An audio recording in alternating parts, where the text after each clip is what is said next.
Hello, I'm Caitlin Jenkins, the family law vlogger, and today on the vlog I'm delighted to be joined again by my partner Alison Bull from Mills & Reeve, and we're talking about a particular way that we can look after our clients. Now, traditionally, each client has had to have their own lawyer, but the process we're talking about today is about using one lawyer and two clients having one lawyer. So we call it Separate Well with One Lawyer. So Alison, tell me a bit more about this process and the pros and cons. So, it is quite a different process to, I think, what people typically think of as being a legal process when you get divorced. And it enables both clients to get the same legal advice together from the same lawyer, rather than each of a couple getting different advice from their own lawyer, which in reality does cause all sorts of problems. And of course, the law is the same for both of you. And it enables both to reach an agreement about all of the legal issues arising from the separation, and indeed other issues as well. If clients want to discuss other issues, that's absolutely fine. And it also enables clients to have that agreement recorded in the appropriate legal documents, and for those to be approved by the court. Again, we're just using one lawyer rather than having to go to two lawyers. You asked about the pros and cons, didn't you? And I think the pros are cost. You pay for one lawyer, not two. You get the same bespoke and specialist legal advice together. It avoids conversations like, oh, well, my lawyer said, or and my lawyer said something different, which happens quite commonly. And, as your lawyer, I have a vested interest in helping both of you to reach an agreement without going to court, because I can't act for both of you in court. So the lawyer who's conducting the service has an incentive to try and help matters to be resolved sooner rather than later, which is obviously generally what people want.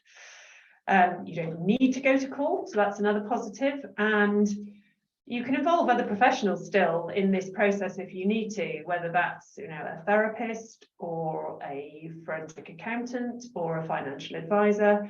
But again, it's a process that involves them helping both clients together. So that again helps to reduce conflict and cost. So what about the cons? What about the disadvantages? So I suppose the biggest one is you don't have a lawyer on your side, and that's what some people will want to need. And if there is too much conflict between the two clients, it's not going to be the right process. As a lawyer, I can only give advice that's the same to both. If there are real fundamental differences between the couple, it's not the right process. And it does rely on there being reasonable communication and cooperation. So again, it might not be suitable because that just may not be possible for a particular couple at this point in their lives. And if interests aren't sufficiently aligned, if there's too much conflict there, then it doesn't necessarily mean you still have to go off to two lawyers or go to court. You could try mediation, which is a very similar process, but doesn't involve a lawyer giving advice. And so it's quite possible for a mediator to help both clients, even if there is a greater level of conflict between the two. So I think the other real difference is that the advice that you get in this sort of a process is very directive.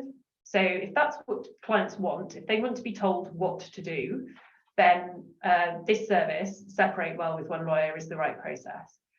If actually they want just to have autonomy about the outcome, not be told what the law says they should do, then mediation is probably a better option. So how does it work then in reality? How does it actually work if people are interested in it? Well, I think probably I'd direct people to our website, mills-reeve.com, Separate Well with One Lawyer, and there's a flowchart on there which actually is the best way of demonstrating how it works. It starts with an initial separate meeting with each client to make sure that this is the right process, to explain it all and to be able to have a private conversation, if you like. But beyond that, all information will be shared, and everything that's relevant from those initial meetings also needs to be shared. Those discussions ongoing if there are discussions about what the outcome should be, then those will be privileged, so they can't be shared with the court if the process breaks down.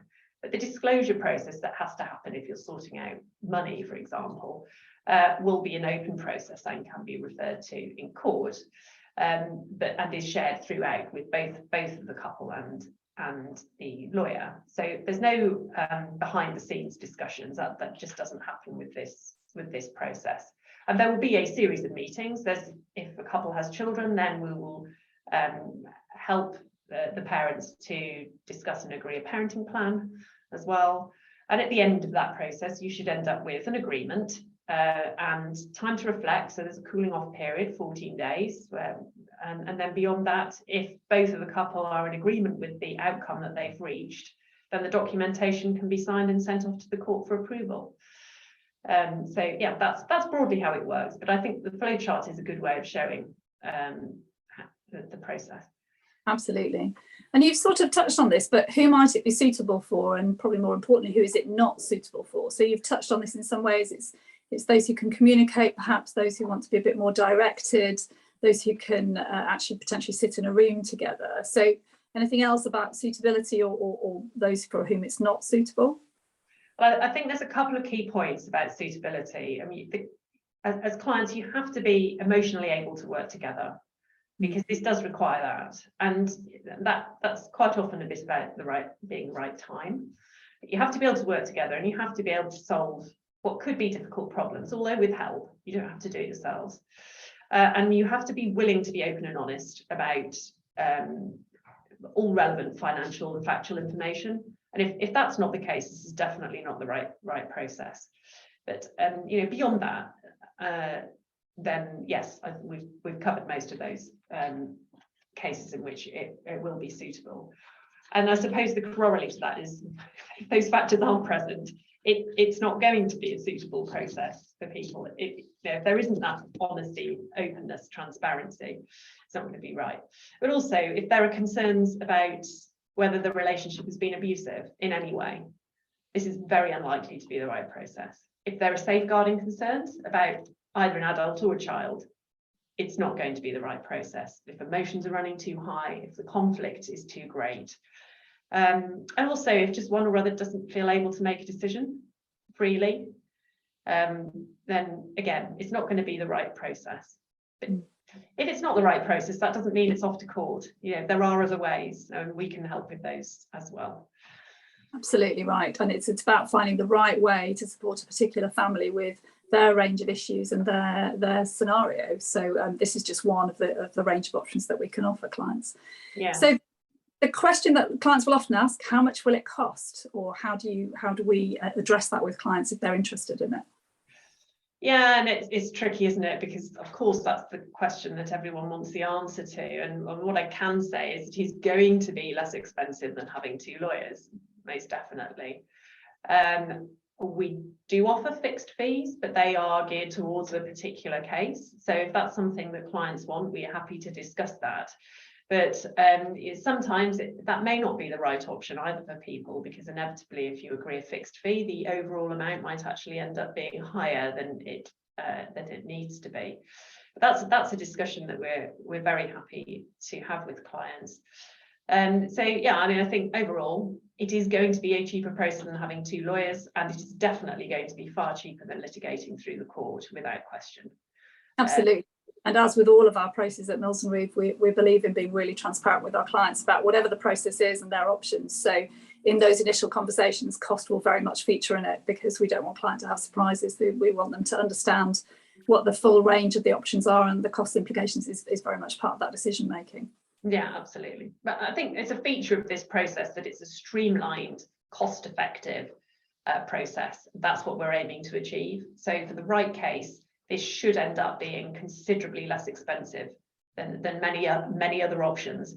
Also, most importantly, with clients getting that specialist bespoke legal advice to help clients to make the right decisions. Absolutely, and clients will find that, I'm sure, a very attractive option in the right cases. Alison, thank you very much. That's really helpful. To find out more, as you said, either contact Alison direct or have a look on our Mills & Reeve website, and the details are below this vlog. For now, thank you very much, and no doubt we'll be talking together again on the blog at some point soon. Thank you very much, Caitlin.